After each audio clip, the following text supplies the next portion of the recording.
बिहार में कई ऐसे संसदीय क्षेत्र हैं जिनमें किसी दौर में राष्ट्रीय जनता दल का दबदबा था, लेकिन समय के थपेड़ों और राजनीति की बदलती दिशा में उसके ये किले समय समय पर ध्वस्त होते गए। ऐसा ही एक किला है सिवान लोकसभा क्षेत्र।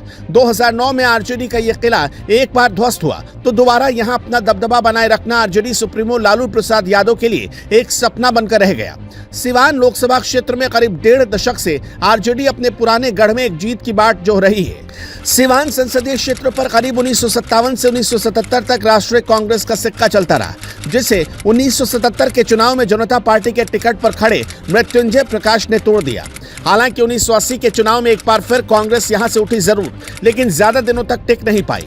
पहले भाजपा के जनार्दन तिवारी और इसके बाद 1991 में जनता दल के उम्मीदवार वृषण पटेल ने इस क्षेत्र से कांग्रेस को करीब करीब बाहर कर दिया था। 1996 का दौर आते आते इस क्षेत्र पर पहले जनता दल और बाद में आरजेडी का पूरा कब्जा हो गया। सिवान संसदीय क्षेत्र में 1996 में जनता दल ने शहाबुद्दीन को टिकट देकर मैदान में उतारा।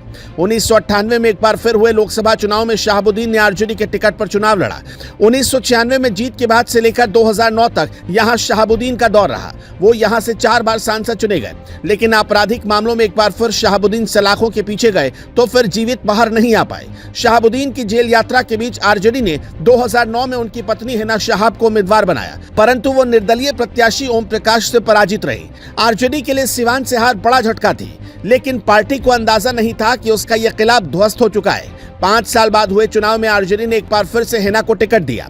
मुकाबला होना था भाजपा के उम्मीदवार ओम प्रकाश से और वो जीत भी गए। ओम प्रकाश निर्दलीय जीतने के बाद 2014 के चुनाव में भाजपा में आ चुके थे और पार्टी ने उन्हें हिना के मुकाबले के लिए फिर से मैदान में उतार दिया। हिना एक बार फिर पराजित रही। 2019 में सिवान संसदीय सीट भाजपा के पाले से निकलकर जेडीयू के पास चली गई। जेडीयू ने 2019 के चुनाव में आरजेडी उम्मीदवार हिना के खिलाफ मैदान में कविता सिंह को उतारा। कविता जेडीयू के लिए तुरुप का इक्का बनी और वो चुनाव जीत गई। अब जबकि 2024 का चुनाव हो रहा है तो आरजेडी ने एक बार फिर से हिना को उम्मीदवार बनाने का निर्णय लिया है, लेकिन हिना ने आरजेडी के बजाय निर्दलीय चुनाव लड़ने का निर्णय लिया।